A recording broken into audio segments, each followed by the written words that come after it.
I'm going to start with the first suburi. You can just do it, join it immediately.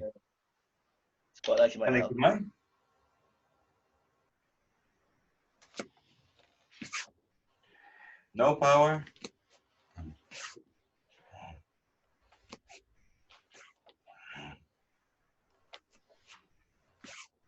And same as with the Dojo, just keep a moment of a break in between the cuts where you can really sense if you're balanced, if your breathing is continuing, if you're grounded, if there's no extra tension in your body.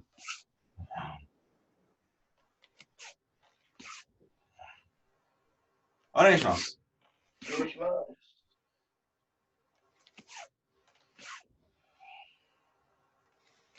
At your own pace. Oh, let me give you a posting right, sir.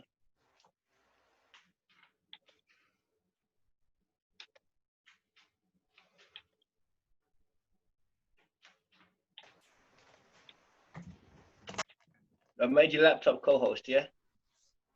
Sure. Yeah.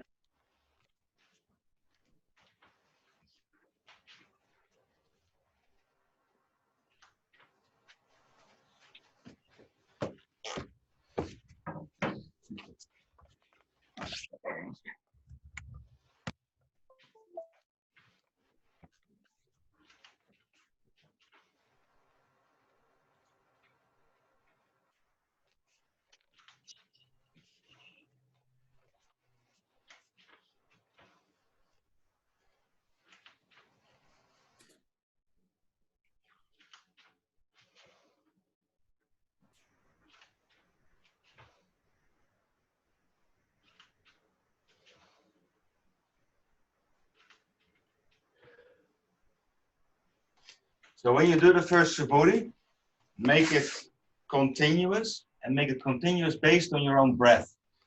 So relax, get your breath going, and each cut, breathe in, breathe out. Breathe in, breathe out. You don't have to go fast, you don't have to go strong, but really make your system join your breath. The breath is part of it. So I'm talking now, so I can't do it, but it's like this.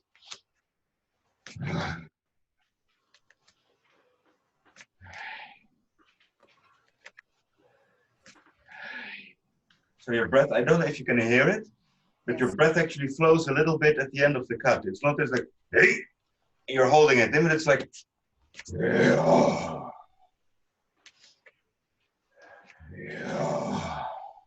and it's breathing out. You use to check your body just to feel how you're standing. Yeah. So follow your breath. Onegaishimasu.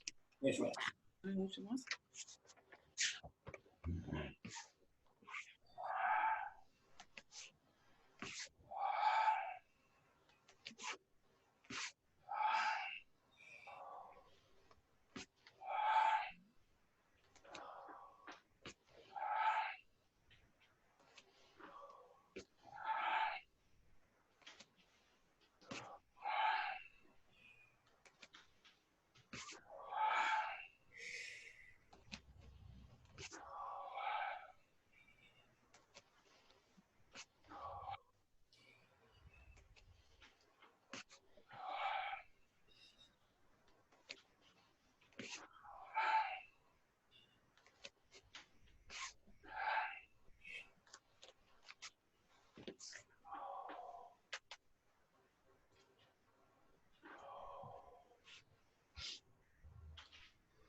I can hear the breathing in the background. That's very nice.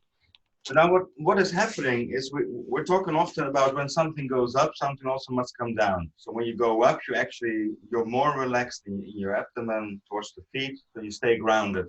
And when you're used to breathing with something as first the body and with all the techniques, you're actually doing it automatically, because the moment you go up, if you breathe correctly, you breathe into the belly. So your breath goes down, your center gets bigger and gets heavier, it pulls you down. And then when you make the cut, it comes out and it generates power. That's where your ki comes from also. So really feel that the below the midriff, really the center area it can swell. I mean, I've got a tummy, so it's more obvious, but there. So feel that when the bokken goes up, that your breath really settles down here. And that's where the cut comes from.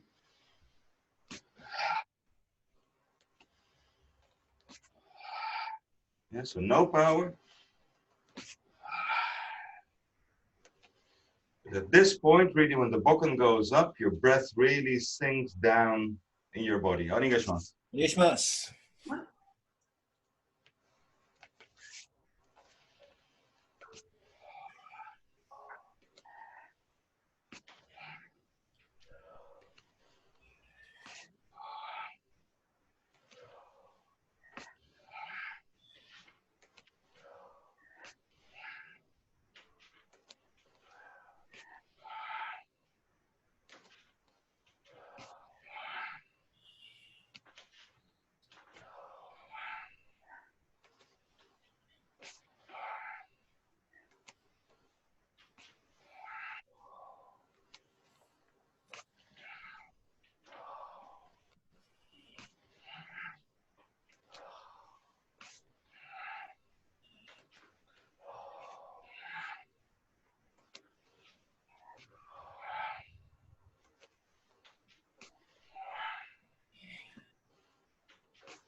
Now, when you release the breath after the upcut, so you're here, your breath is really low. The moment that you release and you go into breathing out, that's when you also release the upper body, the back, the hands, and everything just falls. So when you're here, when you're at the high point, when you're at the end of your intake of breath, there's a tension field between the breath itself and your high position. You can't go higher. And then when you release the breath, and it's not something that you push out, you just let go. But that's where the cut comes from. So that's why there shouldn't be any power in it right now. There. It really feels like something comes back down, something's falling, rather than pushing it or anything. So really feel that the moment you release your breath comes out, your bokken, boom, comes down. Yeah? お願いします。お願いします。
Okay, we're going to go into the fifth subodhi, but with the same feeling. So really work with your breath. So from here, the moment you breathe in, everything moves. So your belly expands. You're starting to rotate your hips in. The bokken gets motivated. So, but there's no standing still point at the top. You really want to continue into the strike now. So.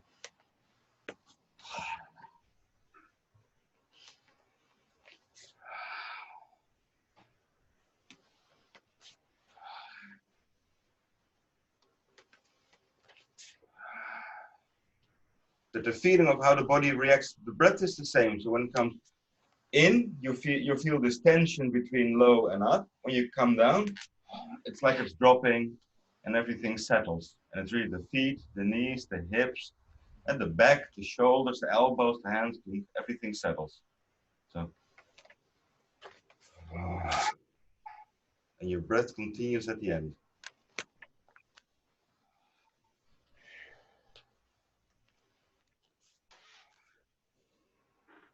Yeah? お願いします。Fifth body.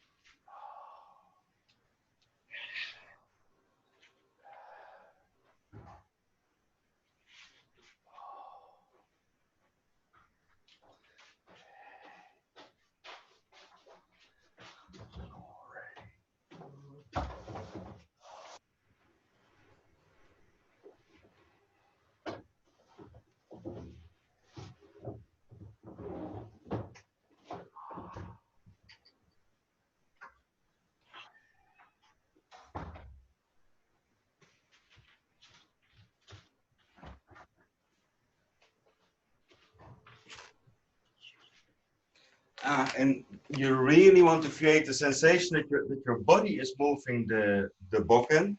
So try not to go too slow. On the upturn, you can go slow here, because here you actually, in a way, you have to lift the bokken. The bokken has to go up. But on the downturn, really let it fall. It's a relaxation. So here you come up, and here, just let it fall. If you do that too slow, it's actually an arm. It becomes an arm movement that goes in. So the form can look good, but it becomes something that is completely coordinated just by literally coordinating the arms. And you want to create a feeling where here it's boom, they just fall into place. Here, boom. So it needs to be this boom, this feeling, rather than sort of putting it in place. That's a completely different sensation in the arms. So really go boom, boom, here. So up can go slow, down, just let it fall. Just let it fall. お願いします。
And Jutta, make your cuts end horizontally. So it's almost as if you're putting each time your bokken, boom, if you're laying it down on a table.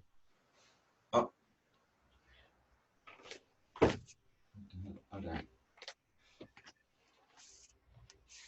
So that's it. I'm looking at you from a slight angle, but that's better. Yeah.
Thank you. Okay, so now we're going to make a slight adjustment. We're actually going to go one cut forward, one cut back, because we're going to use the fifth suburi. So you're actually going to step in there, and now you're going to step back there. So you can make a forward cut, like an attacking cut, and a defending cut. But still keep the same thing. Keep your breath going. When you make the cut, have the feeling that boom, the bokken falls in place. Same when you make the defensive cut. There. So one step forward, one step back. In this case, I'm starting with my right foot forward, and we're going to shift to the other side soon. So cut in with fifth. This is a yoke moment, and when you step back, it's also a yoke. I'm going to see if I can line it a bit better here. Yoke moment, and when you step back, it's also a yoke. It's also a cut that comes from high under an angle. And here you see that it ends into my hip and not in front of my center. There. So cut forward, same here. Cuts into the hip, not into the center. When you step back, there. Yeah, onegaishimasu. Onegaishimasu.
Something changes between the two cuts. And there's a difference between moving forward with the cut and moving back and receiving it. When you move forward, it is the fifth suburi, where the bokken really rolls to the side when you make the cut.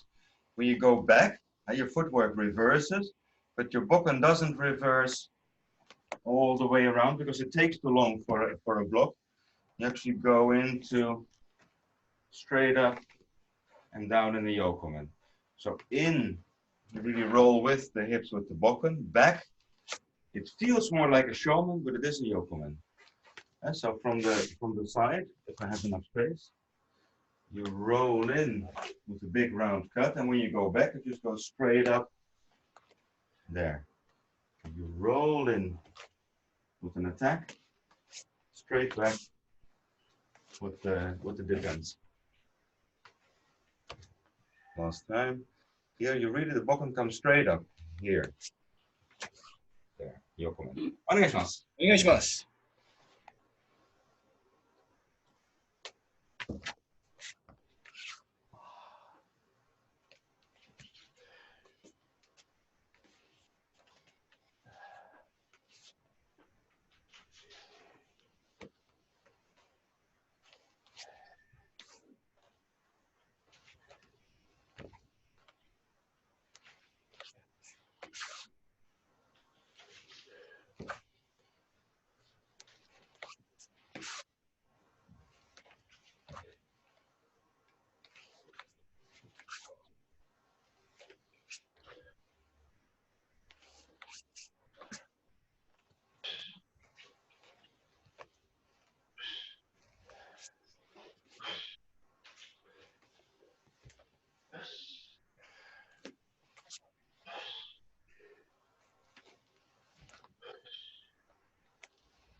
Okay, one more thing, and that's about where the power in the ground comes from. And when you're starting with your right foot forward, you want to move forward. This is the position where it feels, where it's the easiest to feel, where it's the easiest to connect with, because the power comes from your back foot. And the moment that the weight is off your front foot, all the power is in your back foot, and that's what makes you go forward. That's where you rotate. The rotation of the hips drives the hand, and the hand drives the bokken. So all of this really comes from the back foot, from the ground, and from your left foot in this case, here, there. Now, because this is a reverse motion, you're actually gonna go back. It's again the left foot that initiates. Your right foot repositions, and in this turn, everything comes together. So in both cases, the initiation of the move, the grounding of the move comes from the left foot.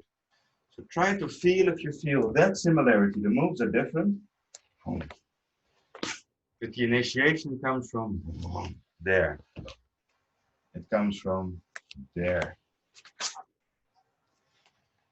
See if you can feel that. Allez, chance.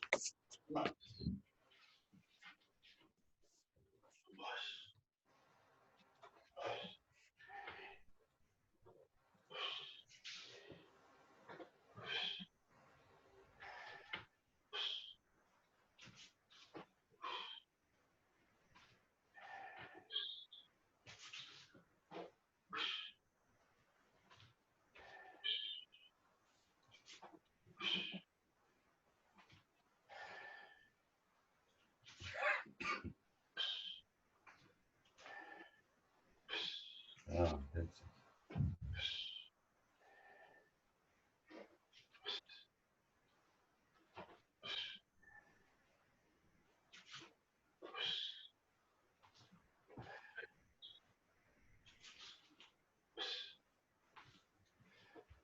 Sarina, it could be the angle of the video, but there's a difference between making cuts shomanuchi and yokomanuchi. Shomanuchi is a cut that goes really to the middle of the head of your opponent, and they always come down here. Also, when you change feet, they come straight down.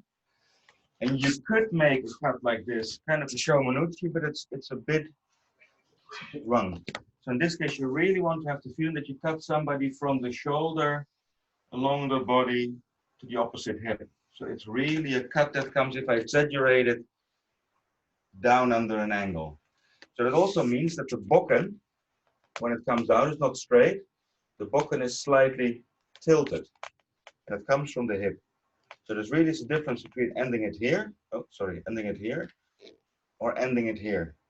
see if you can feel that difference in your cuts. So when you come in, here, it really goes under an angle, there. And the tip of the bokken is also not straight, it's twisted a bit. Can you see what I'm doing? Yes. Okay, just give it a try. Okay, thank you, Arjan.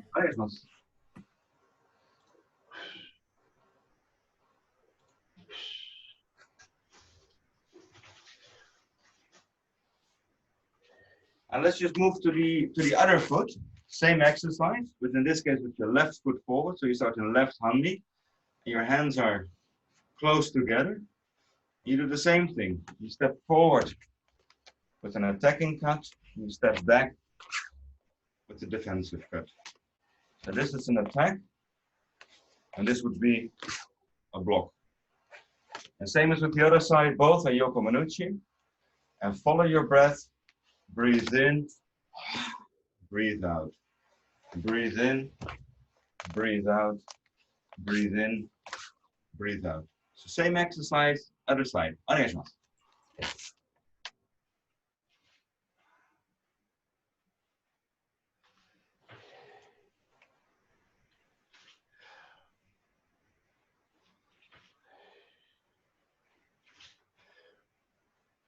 Adrian, with the step back, your bokken goes straight up. It doesn't make a circle.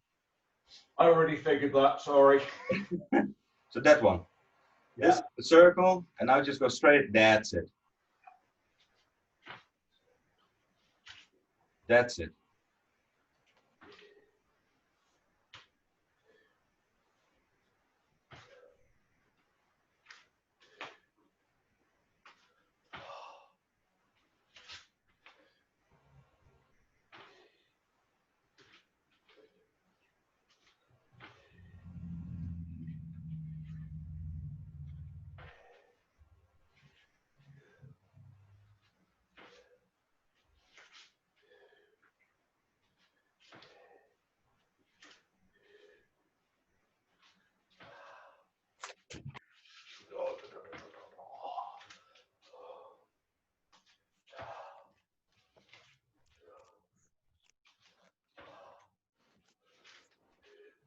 Yuta,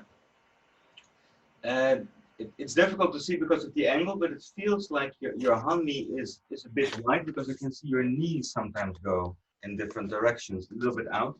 So try with each cut that you make, that you always end up in handi. So your feet are always aligned. The line through your front foot always cuts roughly the ankle and the back foot. Also when you move back, there.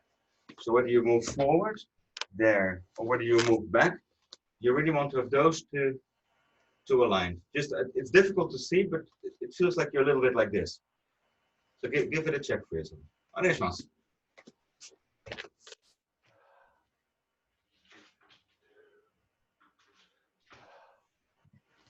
That looks tighter. Yeah.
Okay, we're going to go into a different move now.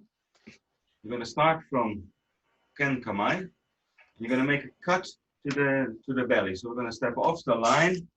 We're going to go through for either, you can see there's a cut to the soft tissue, or as a strike to the solar plexus. I prefer the last one actually.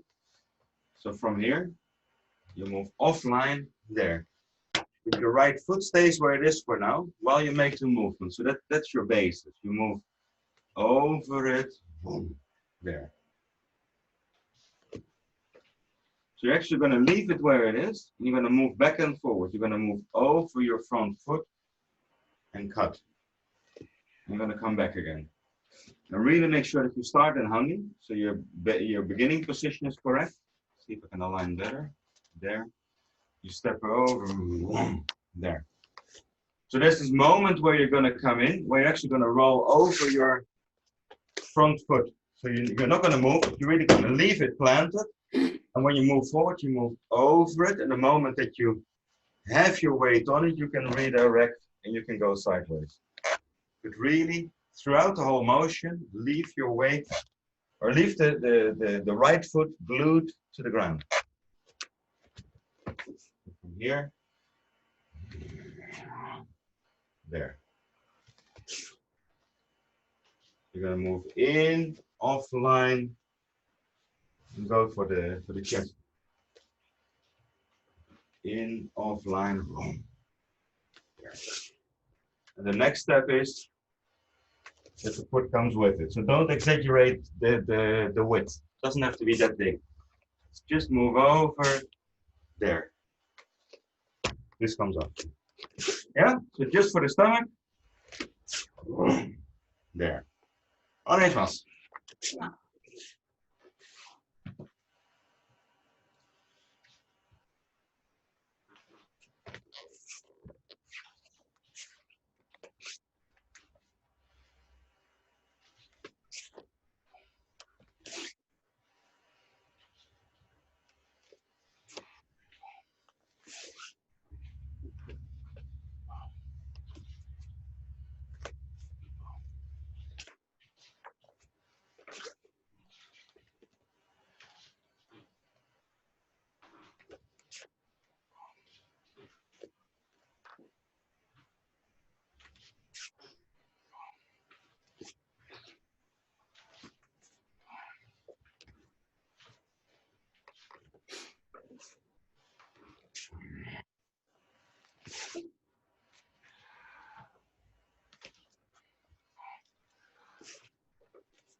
It's very tempting with this exercise to do something with your front foot, to sort of move it aside, to go, or to make a step, or to pull it in order to have a shorter base. But really, leave it where it is. And what you move back a little bit more. Even. So really leave it where it is. Your knee gives way, so your knee allows you to move over your front foot. But your front foot really stays where it is, even when you move there. And then when you come back, it is there again. So it's really an exercise to focus on what's happening with the front foot. This is the first Kumitachi.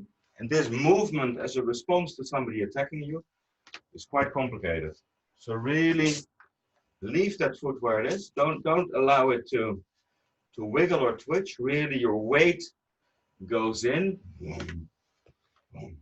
And strike. So just take this one back. So really your weight goes into your front foot and there's a strike. Yeah? Onegimasu.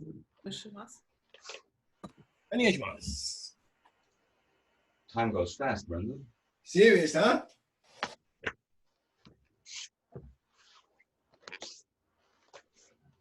Hey!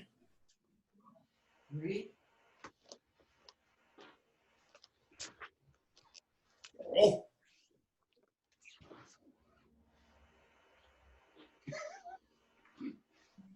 Okay.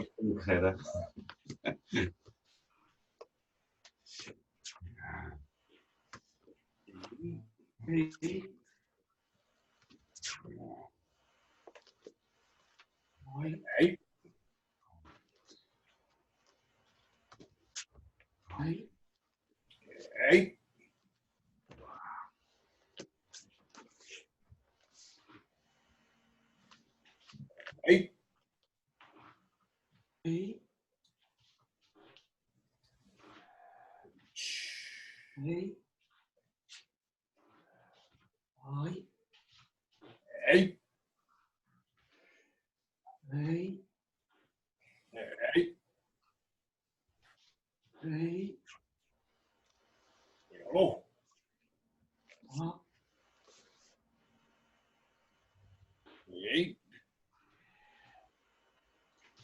Now, just to attach that feeling of the breathing to it, and when you do like the suburi here, you really get the feeling that when this goes up and your breath sinks into your stomach. And that same feeling you can feel here, that the moment you start moving, you breathe in. So the moment that you roll over your front foot, your center gets bigger, gets expanded because of the breath. And then it comes out again. So really, the moment that you move over, feel that your center is heavy and into the ground, into your front foot. So actually you're breathing into your front foot before you go out. Sounds a bit strange, but that's what the sensation is. You breathe in, your stomach gets bigger, it expands, your center expands, it weighs more and weighs into the front foot, allowing you that feeling. Arjan. Yes.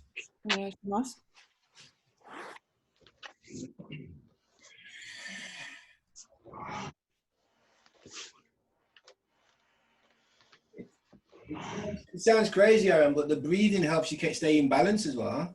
Absolutely. Yeah. Absolutely. But the moment when you start holding up your breath, you start to go more towards your chest, so your sensation gets top heavy. Yeah. The moment when even when you're having difficulties, you keep focusing on breathing in low. It's easier to stay balanced also when you do taijutsu and stuff. When you climb up, just breathe into your stomach and you get a better sense of the big foundation. I start to sound Californian now. Time is going really fast, so we're going to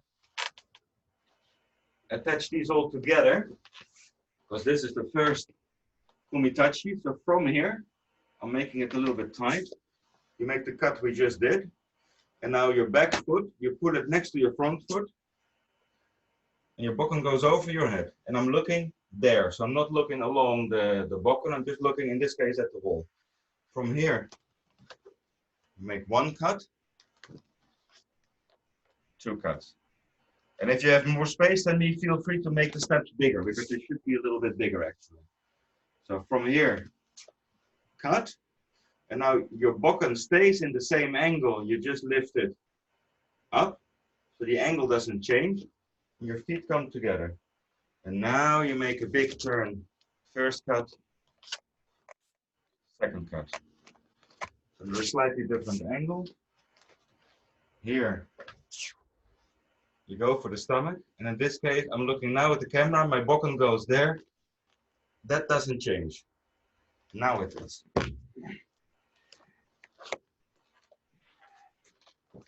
From here. First one is for the solar plexus or for the stomach.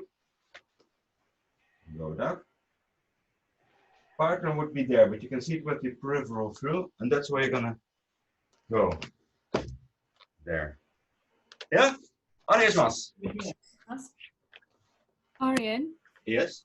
the last two cuts, are they yokomen or are they shomen? Yokomen. Thank you.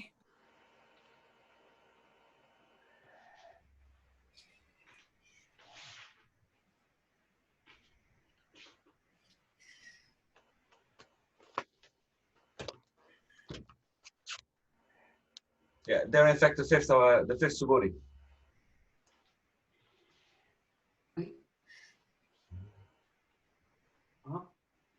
That's it.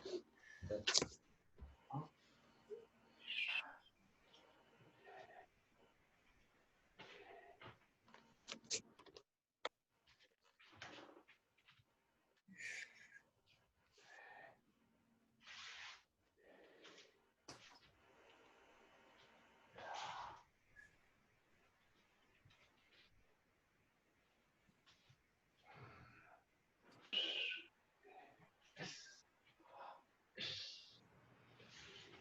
Selena, you do not have to turn more after the first cut. So you don't have to do this and then now my foot is actually pointing at the wall. I'm not sort of rotating in more because then I would be rotating away from my partner.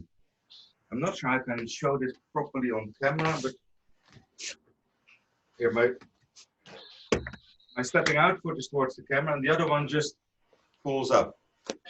So from here, it just comes in there. It's something else from, this is a little bit what you're doing, if I see correctly. So don't rotate more, because the feeling is going to be that from here, boom, and continue to the partner. So you never want to turn away from them. That's a bit of a strange move. You go for the stomach, and you just pull your feet together. And your bokken should stay in the same angle. It doesn't turn with it. Yeah? Okay, thank you. I'll try. Yep.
And when you do an exercise like this, especially when it gets longer than 1 or 2 movements, don't forget to follow your breath. Don't forget to follow the rhythm of your breath, especially when you're not working with a partner but doing it yourself. So really,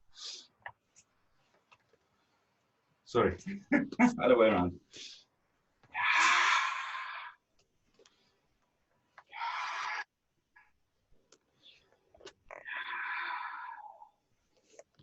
I'm not sure if you can hear it, but really try to follow that rhythm and don't cut it short. Really use your breath also to feel extension, to feel the space around you. So you breathe in,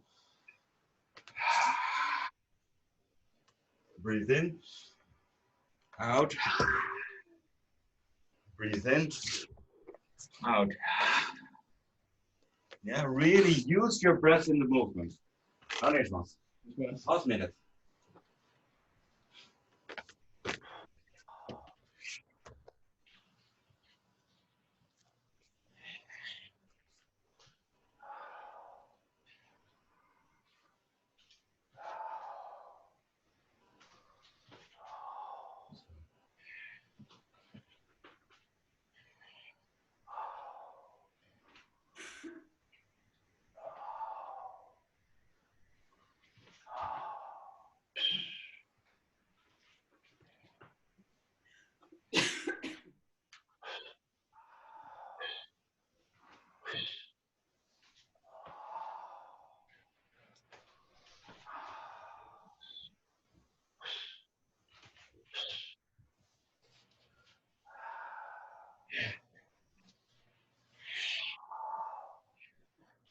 Okay, I'm afraid that's the end of it. It's 11.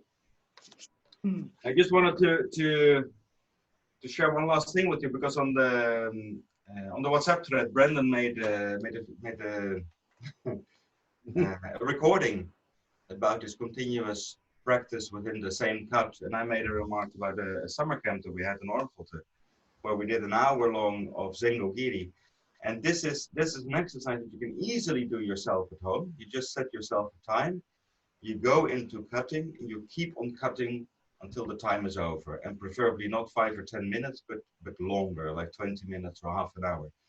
And the goal of that exercise is really to take away everything that you do extra, everything that you add to the movement, everything that makes the movement, in a sense, more difficult to do. So a lot of things that you see with people, for instance, that they add a bit to the cut, or that there's a bit of an extra wiggle, or those things.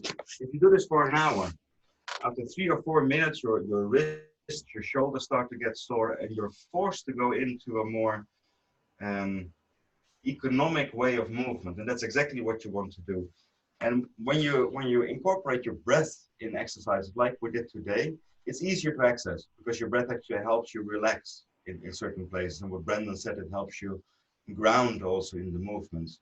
So it's an interesting set of homework that you can do if you want. Just when you have the time, really go into, for instance, Zengo Hiri, and just keep on going. Find a rhythm, follow your breath, and keep on going. And everything that starts to hurt, don't make it stop you, but continue and try to find a way to release it. And it's typically with the back of the shoulders, the lower back, maybe the neck.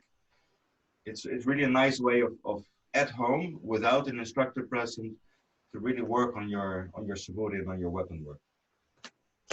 So that's actually it's 3 minutes past. Are there any questions?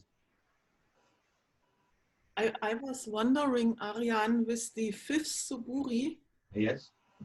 and I mean, from that you went into this exercise where you make it a backward movement on the second move, and make it a block where you go off the line. But I was wondering when you did the suburi, whether it's there is always, I mean, they are not totally the same, aren't they? So I do this, and here I always go more backward in a way. It's not symmetrical, is it? No, it's actually two completely different cuts, because it's think of the fifth awasa, where somebody comes around, try to cut you from the side, and you're actually moving back and you're trying to block them. So the Yes. sensation behind the movement, but also the way the bokken moves is quite different. Mm-hmm. The reason why I stuck them together is because it's just a different way of practicing the two moves, because in a way they belong together. It's the question and the reply, it's the attack and the defense. Mm-hmm. So the feeling is really you have the attack, and then when you move back, the whole dynamics change, because all of a sudden you need to initiate from your front foot. So it's quite different and quite difficult also. But And they're an integral part, for instance, of the first Kumitachi. And in Gono Suburi itself, it's also not the same, the both sides that I make, or are they? There's a couple of things that should be the same, and there's a few things that are different, because your hands, of course, stay in the same position. So with the suburi, you always make the round cut here, and of course, if you have space, you can make the steps. And now my hands are together. So because I'm left and I'm actually kind of cross driving the bokken, here it's easy because it's left hip, left leg, left hand, left side of the bokken. Here there's a bit of a cross. It needs to go differently through my body. So the sensation is different to make it happen. But the angles, the steps, the alignment of the body with the bokken towards the partner, that part is the same. Okay. Mm-hmm. But it's the same difference as when you do the first suburi on both sides. So when you are here it all makes sense. Because, let's see, this side. Because everything is aligned in a way that is natural. This is the most ideal position. That's why all the partner exercises will end on this side and never on this side. Mm-hmm. When you go to the other side, all of a sudden your feet are slightly closer together, your front foot can be in a little bit, your hips are turned a bit, your hands are together, they're closer together. So this, in terms of a physical position, is really different from this. Mm-hmm. Here I'm much more open, stable, solid, broader base. When I go to the other side, it's a bit narrower, tighter in the shoulders, and it's it. That's just the way it is. Yeah. What you are looking for is the alignment in the sense that you want to be grounded, you want to be relaxed in your feet, your hips need to be in natural position. They're not sort of twisted sideways. They need to just be there. The way the bokken is horizontal, the shoulders are relaxed. That is the same in every movement. But here, the right hand cut and the left hand cut, different sensation, especially in the spine, because there's an extra spiral in there. When you go into the fifth subudhi, fifth avasa, it's a similar feeling. Because on this side is the side where you're stable and it's easier to find. This one, there's this extra spiral in your spine and it's much more difficult. But in terms of quality, what you can find here, in terms of groundedness, openness in the joints, back that's free, bokken that's in a comfortable position, those markers you can use on the other side here. But it's not 100% photocopy of left to right. That's just not possible. Because we're not changing. If you do it with the jaw, that you're actually changing your hand position, then you could make it so. But we're not doing it. You always keep the right hand forward. Exactly. That was my next. Yeah, this would be my next question. Why has it evolved that way, or why don't we do that? Wouldn't we be more versatile if we did not insist on being right-handed, so to say? You're free to do it. I think it adds something to the way that you learn how to deal with your body. It's certainly not a bad thing to do it. Because Andrea, everything she does on the right side, she does on the left side. She also does the left-hand side of 31 Jokata. So people can play around with that, because in the end, every exercise that we do is just to make our bodies function better. So it's fine. But when it comes to the partner exercises, it's a setup arrangement.